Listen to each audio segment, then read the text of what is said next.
Welcome back to my channel. I'm Literary Mad Max and we are going to be doing a book haul today.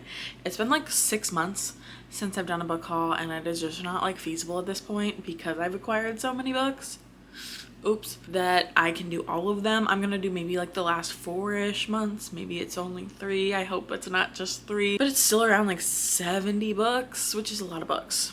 That's a lot of books. A lot of them I've been sent. That's this pile. A lot of them I purchased, and then it does say fall birthday book haul. So I've received some books for my birthday and we're gonna talk about those too. First, let's talk about the books that I myself have purchased. The Fireborn Blade by Charlotte Bond. This is a novella series. It's Lady Nights, it's sapphic. I'm very excited to get to it. And I wanna do like a 24-hour readathon where I just read a bunch of short books. This will probably be getting read this year still then. Kill the dragon, find the blade, reclaim her honor. It's that or end up like countless knights before her as a puddle of gore and molten armor. That sounds so good. And I think that it is a novella duology, so I could get through both pretty quickly probably, but I found this used and I had traded in books and then gotten this. So it was actually basically free. It should be in the free pile if I'm doing girl math. And then we have Elegy for the Undead by Matthew Vesely. I saw Books and Lot talk about this one, and this is a tender-hearted queer zombie story, I'm pretty sure, and that's just really up my alley. I want more zombie horror, but I also love like a grief love literary kind of situation in my horror, so I think that this will be really good for that. Here is a few more books that I have traded in for. Divine Rivals by Rebecca Ross. I really liked Wild Reverence, and this is like a series that Wild Reverence is a prequel to. Not necessary to read them first, but I do want to get to them. I really adored Rebecca Ross's prose. It's beautiful. I can't wait to get to this. This is a bit more modern and a little less mythical, but I'm still really excited for them. Everybody seems to really love this duology. And then I got Strange the Dreamer. I did enjoy Daughter of Smoke and Bone. I haven't continued that trilogy, but a lot of people really like this, and when I saw it used, I was like, I should probably get this. So excited to check this out. Our main character is Laszlo Strange, a war orphan, but also a junior librarian. Has been obsessed with mythic lost city of Weep for as long as he can remember, but it would take someone bolder than he to cross the half-world in search of it. Then a stunning opportunity presents itself in the person of a hero called the Godslayer and a band of legendary warriors, and he has to seize his chance or lose his dream forever. This sounds peak like 2012, and I'm very excited about it. That's how The Daughter of Smoke and Bone felt. This is 2017. That's kind of crazy. It feels very much of like the Cassandra Clare era, but I'm really excited to check this out. And then we have Demon Copperhead by Barbara Kingsolver. I actually know nothing about this book other than it is quite heavy, but I just feel like Barbara Kingsolver is an author that I should read, so I would like to try this out. It's a masterpiece of contemporary American fiction that captures the heart as it evokes a young hero's unforgettable journey to maturity in the mountains of Southern Appalachia. I've been enjoying stories set in Southern Appalachia, so I do believe that this could be for me as far as any like contemporary literary fiction is. Not super in my genre wheelhouse, but I do think that I want to check this out. I got to go to the ML Rio event that happened in Portland, which was very exciting because she is a very cool human being. And so then I decided to pick up If We Were Villains. This is a very cool edition. The black edition's nice too, but I figured since I could get it signed by her, I would just pick it up, which is fun. I have read her new one, Hot Wax, and I really liked it, but again, probably wouldn't broadly recommend it. This one I haven't gotten to yet, but a lot of people in my life seem to really like this one, and I would like to get to it at some point. So I don't know that I'm going to like Quicksilver by Callie Hart, but I don't know if you've seen the really ugly new covers. I hate them, and I have been burned a couple times on not getting an indie edition and then end up really loving the book. I don't know necessarily that this is the indie edition anymore. It does say Forever Publishing, but I don't want to not have this cover if I do enjoy this book. So the only way that I will be purchasing these books is if they continue to do it in this style. I actually do really like this cover. I think it's good. Not like the best cover I've ever seen, but I enjoy it. And I've been a little bit pickier with my Romantasy lately, but I know people who I didn't expect to like this enjoy this, so do not touch the sword, do not touch the key, do not open the gate. It sounds very classic Romantasy, and when I need something fun like that, this is probably what I'll pick up. I picked up Nocticadia for the same reason. I don't know if it's going to get traditionally published, but Anathema is getting traditionally published, so I could see that going this way too. And this feels very indie. It's like a weird, shiny hardcover, and it's not like the normal size for a hardcover. Itty bitty, and I really like that. So I'm really hoping I like Carrie Lake. They also have these offensively white pages, but if I end up loving this, I am going to want this book specifically. There's like even still a playlist in it stuff. It is so self-published. I love that. I believe that this one is Dark Academia. Rachui Vivos Giorgiani. The dead teach the living. After watching my mother succumb to a mysterious illness, I promised myself two things. I'd find the cure for what ravaged her and leave the godforsaken city where she abandoned me. This is so along the same lines as Quicksilver. I got to go to Rose City Comic Con earlier this year. It was very fun. It was my first Rose City Comic Con. I will definitely go again if they have authors that I'm interested in. I'm not super big into all of the Comic Con things, even though they had some like cool ones. They had like a line dancing event and stuff like that, but I mostly went to get my book signed, and I picked up some new books by authors that I'm not familiar with. So I grabbed Ebony Gate by Julia V and Ken Babel. They weren't like an official author there, but they had a booth. They were super nice, and I'm excited to check this out. I know one of my friends really likes their stuff too, and they wrote like Rose City Comic Con 25 in it, which is very fun, and some little promotional things. I think that I'll like this though, because one of my friends does enjoy this book. And I've been enjoying fantasy in a city setting, so I think that this will be for me at some point. I probably won't get to it till next year, but I'm happy to have it signed. And then I picked up a duology just because the author was so nice that it always gets me. I am such a sucker at farmers markets, crafts markets, any kind of markets. When you're nice to me, I'm probably gonna buy something. I'm such an easy sell. But these do sound really good. I think the second one is even a pirate story. We have Saints of Storm and Sorrow and Daughters of Flood and Fury by Gabriella Buba. I can't wait for these. They sound really good, and I think they might be YA. I'm down to try it, and I found some good YA that I've really genuinely enjoyed this year, with some authors that blurb these that are kind of big authors. I don't know if I just missed the Gabriella Buba train. Let me know if you've read these and how you felt about them. I also got to go to an R.F. Kuang event, but I did end up pre-ordering the UK edition because I liked it a lot better. Like the edges are beautiful, and the inside isn't quite so offensively white pages, so this is the copy that I'll be reading for sure. I did have to get the US edition to go to the event because those were the only tickets that were left, but I still haven't gotten to this. But even just the quote on the back, very exciting. It's about two grad students who have to go through the 7 circles of hell to save their professor. I don't think I really need to introduce you to Catabasis. If you're going to read it, you've probably already read it or are at least familiar with the synopsis. So I'm very excited to pick up another R.F. Kuang. I'm definitely hoping to get to this one though before the end of the year. I've had a few pre-orders come in that I haven't gotten to yet, Beauties by A. Rushby. This is about statues that come to life and kill bad men, and that just sounds super up my alley. I think that the cover is so eye-catching to me. And the back says, the knives are freshly sharpened for us by day, ready for each night's pleasure. Small, light, mother of pearl handled, they are weapons fit for ladies, though of course we are not ladies, far from it. Ladies do not arise each evening at the devil's bidding. Ladies do not murder. You might think it would be difficult to take the life of another, undetected, of a man, one who is larger, stronger, but it is not. It is surprisingly easy. And yeah, I don't know, that just sounds like something I would read. I'm very excited about it. And then one that I'm hoping to pick up very soon actually is House of Rain by Harley LaRue. This is their first sapphic book. It's I think their first like initially traditionally published book, which is really exciting. It's gothic. I think it's contemporary. I'm not sure if there's anything supernatural about it, but a night of forbidden passion opens a Pandora's box of dangerous secrets and dark magic on a remote island. So there's magic, so it's not entirely contemporary. And the edges are so good. I love everything that Harley LaRue has published so far, and I feel as though this will be no different. And it's, again, a tiny hardcover, and I just think that this is the perfect size for a hardcover. So this will be happening in November, hopefully. And then my pre-order of Fall of the Stars by Naomi Mitchell came in. I really enjoyed Wrath of the Stars, so I'm excited to continue this. I follow her on TikTok. She's rad. And this is, all of the stars are actually people now in magic and stuff. And it's quite juicy, actually. There's a lot of, like, drama and things that happen. So I'm excited to continue this story. I kind of on a cliffhanger for the first one, but this will be happening next year for sure. I didn't grab my Illumicrate or Owlcrate books that I've received, but that'll just be in the next haul, I guess. But in this one, I do have my Broken Binding editions of the Between Earth and Sky series by Rebecca Roanhorse. I've already read these, so not adding to my TBR or anything, but they are stunning. I do still really like the initial covers. This is the first one.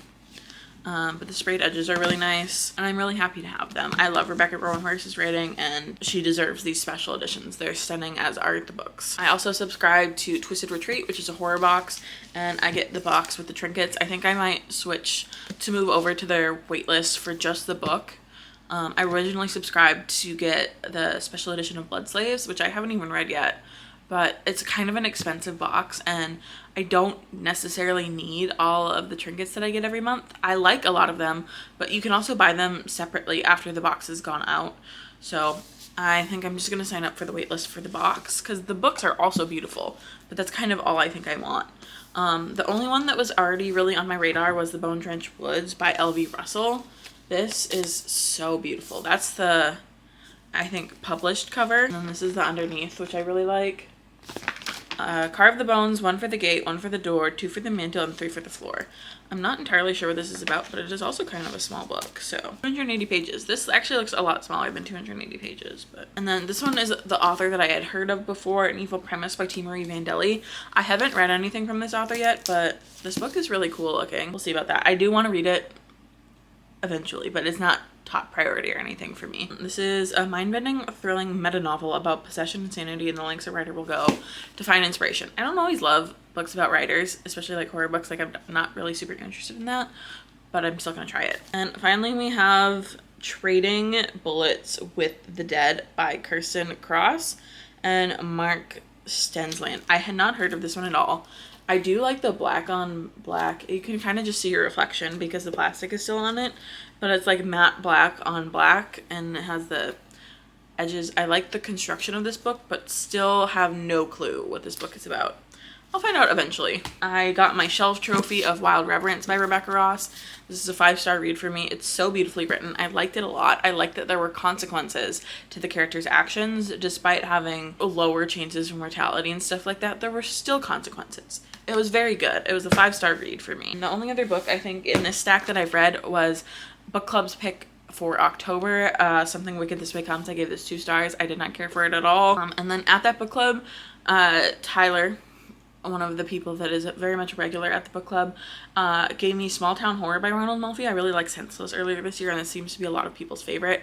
Very excited to get to this. And I do enjoy a small town horror. Maybe this is a ghost story. 1 dark secret, 1 small town horror. That's kind of all I want to know.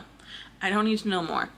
We are really getting into the point of synopses being spoilers to me. And then I grabbed The Justice of Kings by Richard Swan. This one I just bought one day when I was at a bookstore because I be at bookstores sometimes. And this is the original series to the next trilogy, The Grave Empire. And that one really caught my eye, but I want to read this one first just in case like I miss anything. This I think is a pretty classic high fantasy. No man is above the law. The Justice of Kings introduces Sir Conrad von Vault, Emperor's Justice, Detective, Judge, and Executioner, all in one, but no man is above the law, and these are dangerous times to be a justice. It sounds really good. I really like the covers of these books. I'm super intrigued by them all the time. I'm hoping to get to this trilogy next year. And then my fantasy book club, not this month like November, but December, we're going to be reading The Three Stigmata of Palmer Eldritch, which is a crazy title, and I think that this is something to do with religion a little bit, but it's also sci-fi. A psychedelic odyssey of hallucinations within hallucinations from which no reader emerges unscathed. Sounds good. I've never read anything by Philip K. Dick, but he always has like these editions at bookstores and like quite a large collection of them. I also like that it is around 250 pages. That's great. And then I went to Half Price Books at some point and bought a few things, but this is the only one that I could remember purchasing in that trip, and that's Hench by Natalie Zeno-Balshots. This gets compared to The Boys, and I love The Boys. It is one of my favorite TV shows of all time, but it also gets compared to Assistant to a Villain, which I think that I would hate, so we'll see how this goes. But it was $14, which isn't too bad for a hardcover. A smart, imaginative, and evocative novel of love, betrayal, revenge, and redemption told with razor-sharp wit and affection, in which a young woman discovers the greatest superpower, for good or ill, is a properly executed spreadsheet. Actually, yeah. I'm excited about this all over again. And it's been recommended to me a couple times in my comment sections, so maybe y'all are right. Maybe I just need to pick it up. And then we have the stack I've been sent, which this is a crazy stack. But I think that this is it for the last few months. This is a pretty recent one, The Haha by Jennifer Dawson, and it's introduced by Melissa Broder, which leads me to believe that it is probably like a weird girl book. I do really like the cover of it. A prize-winning rediscovered classic novel about a young woman's breakdown and recovery. I didn't know that it was being re-released. At a tea party at Oxford University in the 1950s, earnest undergraduates in floral dresses clink cups discussing their studies, sports, and summer balls, but to one student, Josephine, they are grotesquely transformed. She's sitting among ominous armadillos. Then the laughter comes. As she is engulfed in mirthless hysterics, her college has no choice but to send her away. And it's also compared to The Bell Jar, which I haven't read yet, but I think I might like this one, which is why I requested it. Before I Burn by Molly Aitken. In 13th century Ireland, a woman with power is a woman to be feared. I haven't been super into historical books. The ones where it's about feminine rage, I'm a lot more into, and this cover is so stunning. I read A Sky Full of Elephants earlier this year, and Saga offered to send me a copy. This is what would happen if all of the white people in the world were just like poof gone. And it's a very interesting take on it because not all of the white people are gone, but like a huge area. Like it's definitely catastrophic to the United States. Not catastrophic, but like life-changing. And this one man's daughter, who is mixed, is forced to rely on him despite not wanting to acknowledge her blackness at all. It's really good. I really liked it. And then we have Red Star Hustle by Sam J. Miller, as well as Apprehension by Mary Robinette Kowal. And this is one of those saga flip things, but this is like sci-fi. I really like the covers of these. I haven't gotten a chance to get to this yet, and it looks so good. It looks like it's going to be really fun. Then Queen of the Dead by Sarah Broadway. This looks really cute. It would have been perfect for the spooky season, but I'm probably going to miss it and save it for next season. This is about someone who can speak to the dead, and after she frees herself from a past that took advantage of her supernatural abilities, she settles in a small town whose undead population might have plenty to say, but mostly leave her to her small, comfortable life. And then obviously there's going to be a conflict that ensues. This sounds really cute and cozy, which isn't always my vibe, but it will be for next year. Then we have On the Savage Side by Tiffany McDaniel, who also wrote Betty, which I haven't read yet because I'm afraid, because everyone full body sobs when they read it, and I don't know if I'm ready for that. On the Savage Side captures what goes horribly wrong when women don't fit a customary victim profile. McDaniel artfully evokes each facet of their common humanity and defiant community in the face of evil.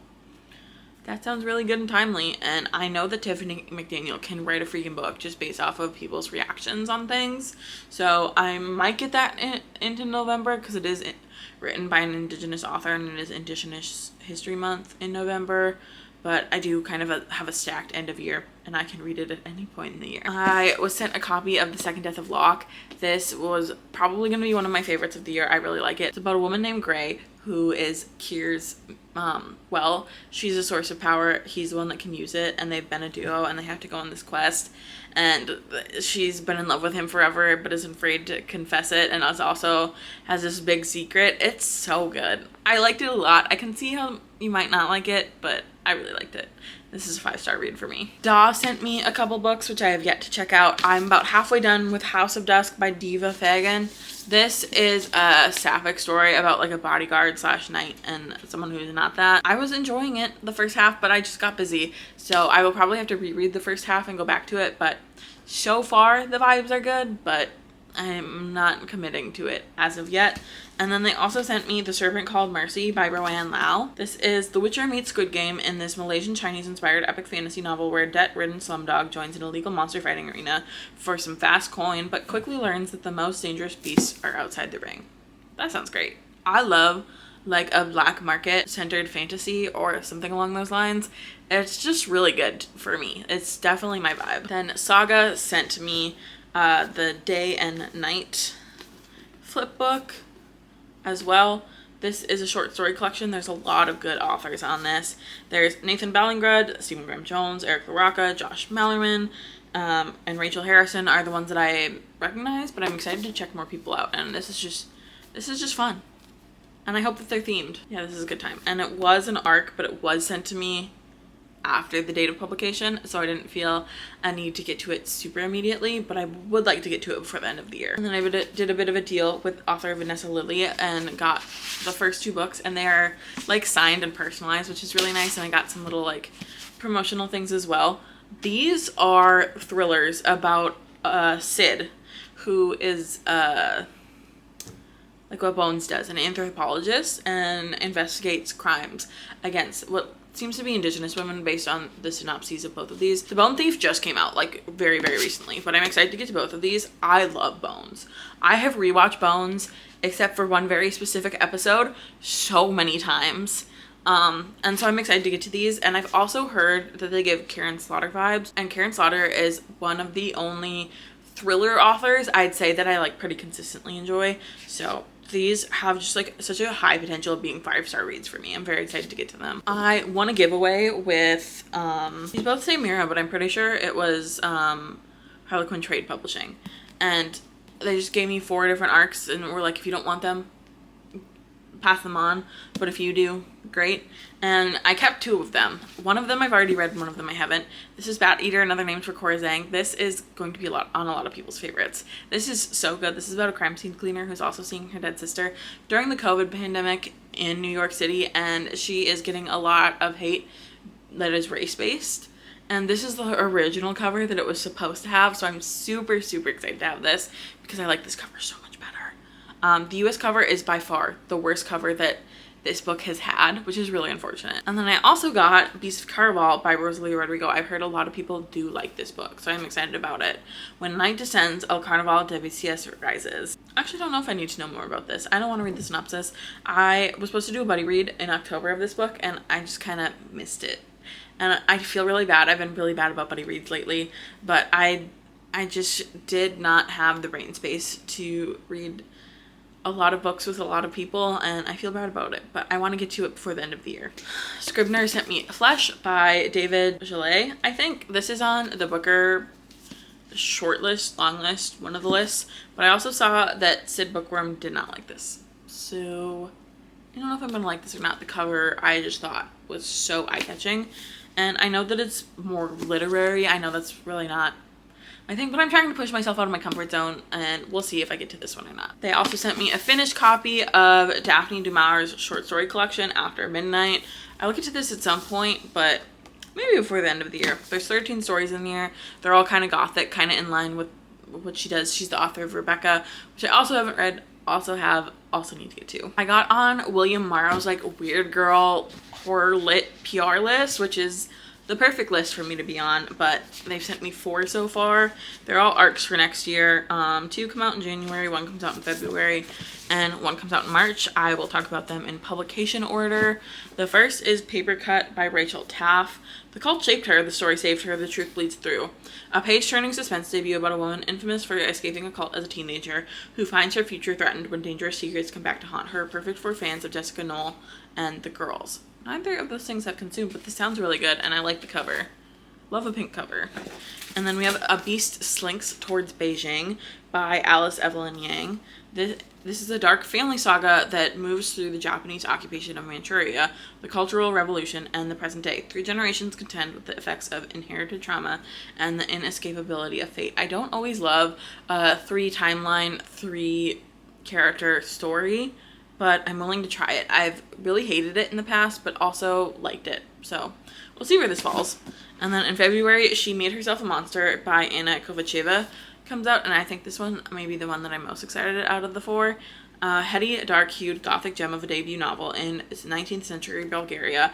A self-proclaimed vampire slayer, actually a traveling con artist, joins forces with a teenage girl to create a monster deadly enough to vanquish their own demons. That sounds great, and this cover is so good. This style of cover is, my brain likes it so much. I'm very excited to get to it. And then we have I Love You Don't Die by Jade Song. I'm very excited to get to this one.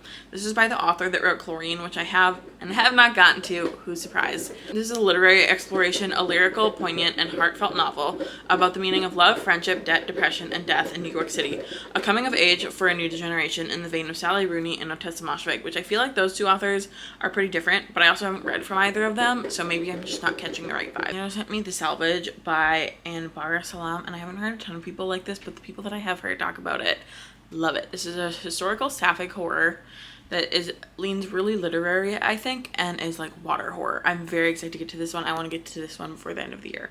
I'm anticipating really liking it. And then I got this ARC that I don't remember requesting, but like I probably did. The Glowing Hours by Layla Siddiqui and Soho, I think, sent this to me. This comes out in February, and it's a mind-bending revisionist gothic horror novel about the fabled summer Mary Shelley began work on Frankenstein, as told by her Indian housemate, for fans of Silvia Moreno-Garcia, Isabel Cañas, and Kathy Koya.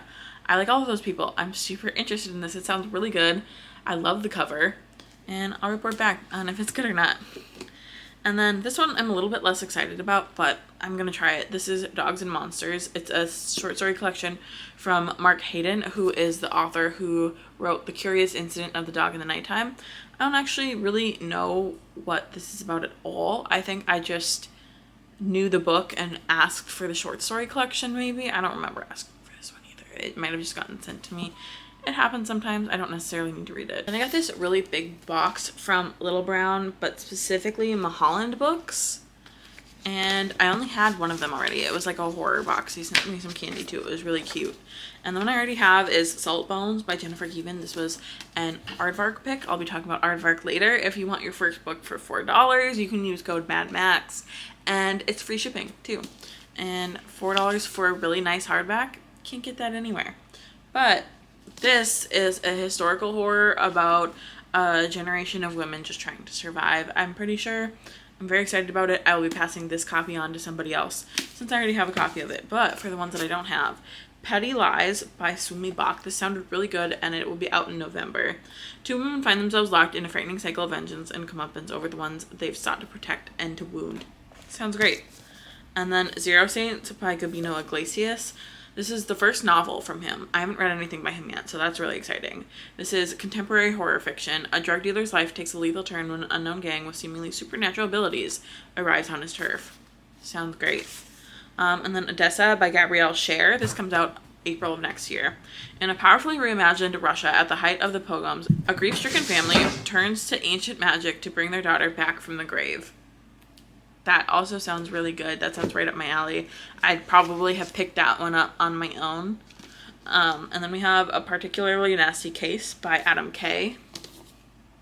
This looks more murder goofy, not super my speed, but a chaotic young doctor might be the only person who can catch a killer in this deathly funny and brilliantly original debut mystery. Not super mystery girl, but I shall try it. And then I'll Quit When I'm Dead by Luke Smitherd. This one I'm very excited for. I don't think I've heard of this one, but this is a pretty recent release. A young woman at an intensive wellness retreat and a struggling musician vow to turn their lives around, or die trying, in this provocative horror story. Sounds great. Finally, Aardvark. I'm an Aardvark affiliate, so these were technically sent to me and were technically free.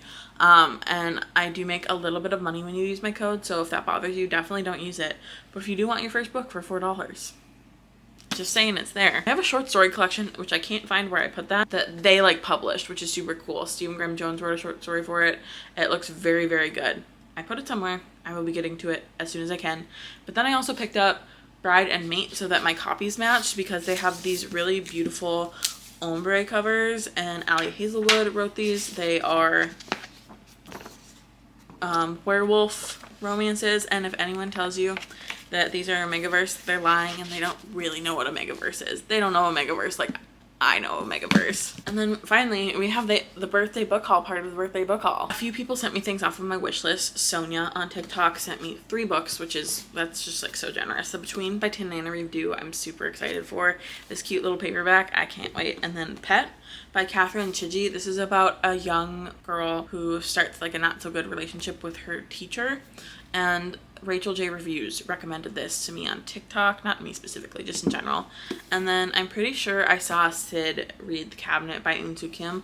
Can't remember if she liked it or not, but this is about like a magical file cabinet in an office, so we'll see if I like that one. And then Deirdre sent me 2 books. Dawn by Octavia E. Butler. This is a vampire book, I'm pretty sure, and it's horror, I think. but I'm very excited about it. I love Octavia Butler, and I want to read more of her books next year. And then Earthlings by Chiaki Murata. Did not love my first Chiaki Murata, but it was Vanishing World, which is about pregnancy, which I do not like. I do not like that in my books, so I'll probably like this one a lot better. And I'm pretty sure there's cannibalism in this, and we all know that I love cannibalism. Then we have Raybearer. And then my friend Emma, who is an in real life friend, got me 2 books. One of them specifically for my birthday, one of them just because, but it was close enough to my birthday that I'm counting it as a birthday gift. The UK edition of Raybearer, which this is so beautiful, by Jordan Fuego. Yeah, it's a YA book. I know it reads really YA, but that's fine. I know that going into it, and this is just such a beautiful cover. And then we have To Bargain with Mortals, which is one of my most anticipated releases of the year. I do think it's going to be a 5-star read, and I know that this one reads YA too. I'm glad I know that going into it, so I'll probably have a better experience. But this is Emma Sky's imprint on Bindery. It's written by R.A. Basu, but I really enjoy Emma Sky's content and trust her opinions. An outcast heiress, a notorious gang leader, a country on the brink of revolution. I can't wait to get to that. And that's my book haul. That was a lot of books. That was a lot of talking. Thank you so much for being here. This isn't everything. We're probably going to get one more book haul from me before the end of the year. But yeah, this is why I have so many books to read, because I just keep acquiring them. Leave me a wolf emoji for mate. If you just want to say that you're here, let me know if you've loved any of these books, which ones I should get to first. And I will see you in the next one. Bye.